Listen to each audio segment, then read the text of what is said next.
Hey, we're Saints. Father Chris here. Love you. Love all of you. Thanks for being with us. Welcome to the Way of the Warrior Saint, our crucifixion, live stream.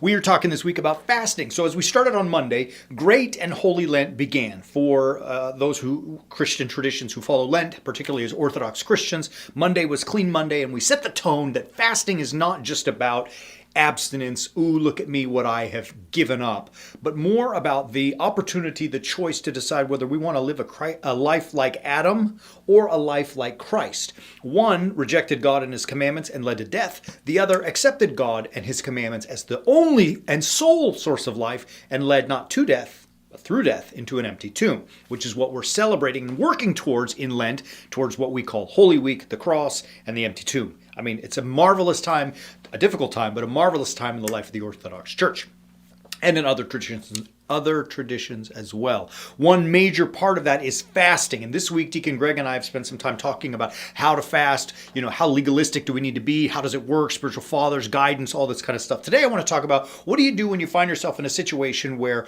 you are doing well with your fast, but someone else makes a decision. Someone else takes an action. Someone else offers something, and it's outside of your control. What do you do? So let's set the stage.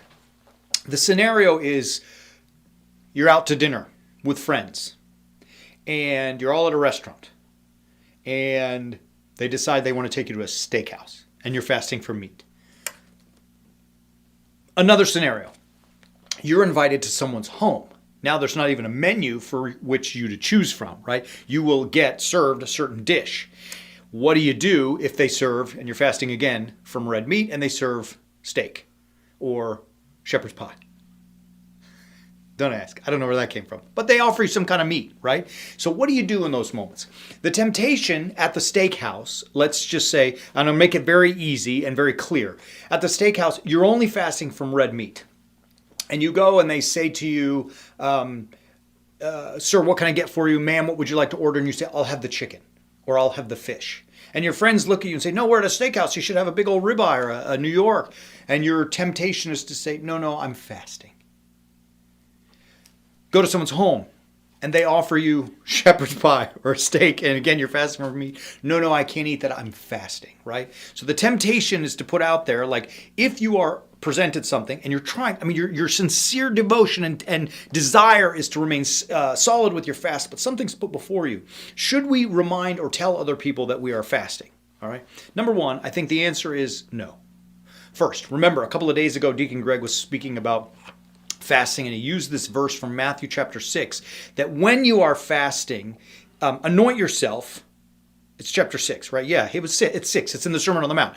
When you anoint yourself, when you're fasting, anoint yourself, wash it off. Basically saying, don't tell anybody about it. You keep it quiet. You know, and your Father in heaven knows. Not everybody else needs to know, right? He's saying to us, we can't let fasting be a source of pride. I am proud of you that you are fasting. Right? I think it's awesome, but you don't need to use that as a look at me moment. I'm so good. I'm such a warrior saint. I'm trying to be like Christ. Do that inside. He knows. He's the only one that matters. He's the only one that needs to know. He knows. Do it inside.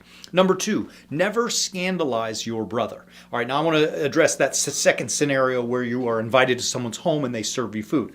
St. Paul, 1 Corinthians chapter 10, he's talking about when you go, well, he starts with idolatry, but he shifts into this conversation about eating in the public. Listen to what he says at the end, towards the end of chapter 10.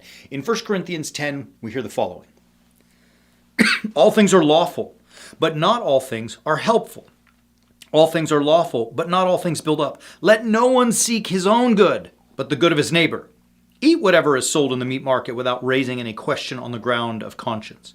For the earth is the Lord's and everything in it. If one of the unbelievers invites you to dinner and you are disposed to go, eat whatever is set before you without raising any question on the ground of conscience. So he's talking specifically about eating at a table where the food has been sacrificed to a false god, right? So in 1 Corinthians, St. Paul was dealing with his Corinthians who were originally pagans and worshiped all these false gods, the Greek deities like Zeus and Athena and Aphrodite and so on, right? He's like, look, if food has been offered to those deities, we know that those aren't really gods. What's the big deal? Just eat. Don't worry about it, right? Eat what is presented before you because we know that you are not bowing down and worshiping these gods. What he says is, look, don't fret. don't disparage or discourage your brother, right? Don't mess with your brother or sister. If you go to someone's home and they offer you food and they're not fasting, or maybe they're not even Christian, or maybe not Orthodox Christian and Roman Catholic who do fast, right? Don't scandalize them. Just be thankful to God that they were loving you enough to say, here, brother, here, sister, I prepared for you the best that I could. I wanted to invite you to be with me at my table, to gather around and to be brothers and sisters, even if just for an evening, and I gave you the best that I could. Don't disparage that. Don't offend them. Eat what they serve. Does that make sense? All right, now before I go further, let's have a quick excursus on the rest of those verses in 1 Corinthians 10.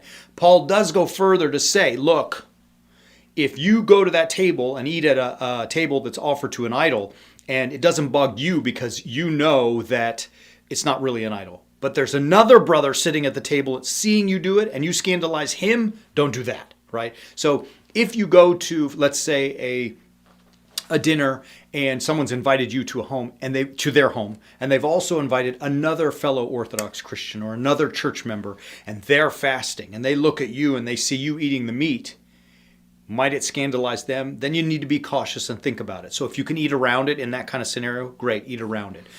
Or if they serve multiple types of dishes, choose the one. Do your best. Choose the one that won't cause scandal to the brother. All right, so that kind of stuff notwithstanding.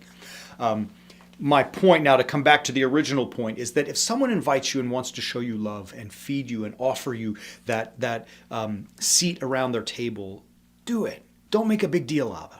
Tomorrow you get right back on the horse. You get right back after it. You may feel though like, oh gosh, I blew my streak. All right, well, if the streak's important to you, I tell you this. The streak, there is a rule that allows for the suspension of a streak without breaking the streak. And that is to show love to the brother and sister. All right, I made that up. But I think it's true. I do that myself, right? Like if I'm really grinding hard and fasting well and I get an invitation that I'm disposed to take, I don't count that against my streak. I'm still in it because even I've transcended the streak in that I've not scandalized my brother. Listen to that last verse. Just, you don't have to throw it back up, G, but eat whatever sold in the market without raising the ground on conscience. If one of the unbelievers, go back, verse 24. Let no one seek his own good, but the good of his neighbor. Sorry, that's the whole point. What St. Paul is saying is like we're looking out for our brother. Wrapping up the ramble. Hopefully I made some semblance of sense today, but the point is this. We are doing that not to scandalize our brother. So whether you're at the steakhouse with buddies or you're at someone's home and they serve you, our duty, our first priority is not my streak, not my fasting, not my tummy, but the neighbor. And if I can say, like if you're with a bunch of people who know you're fasting at a steakhouse, then order the chicken and don't worry about it. Order the fish and don't worry about it, right? They get it. But if not, let your brother, let your sister always be your reference. That is number one for Jesus. That is number one for St. Paul. That is obviously number one for God. Always looking out for the other one. Final excursus. If you know that your friend is an avid carnivore and he only eats steak, it's probably a good thing for you to not invite yourself to eat dinner with him at his house during Lent, right? Like don't cheat yourself out of it by saying, well, if I go over there, I know he's bound to serve me a steak and I want it this way, I'll get out of it, right? Don't do that kind of stuff either, right? I mean, most of us probably don't do that. But my point is, don't manipulate it. Don't cheat yourself out of the opportunity to struggle through the fast and to fight to be the right warrior saint that you can be. All right. That's enough. Don't you think? He's definitely nodding his head vigorously. All right. It was good. Yeah, thank you. I appreciate it. It wasn't good. I rambled. But hopefully you got the point. Remember I said it yesterday, I believe, as well. Fasting, the period of Lent, is not just about what you give up, but what you can alternate, swap one thing for another. Perhaps you swap sin for Scripture. I don't know. How's that? How about you swap Netflix binging or doom scrolling or just wasting, time doing things that we shouldn't be doing and replace it with understanding the Bible, right? Christians, we need to know the book. It's our book, right? I mean, it's a beautiful book. I mean, you can see how big it is, and sometimes it's confusing for some people and they don't get it. Well, let us help you get it. It's just a matter of understanding the Bible. Visit, get it. Love you. All right, so we will be back Sunday, Orthros, liturgy, at 9 and 10 a.m. Mountain Time, respectively. And then Monday, we're going to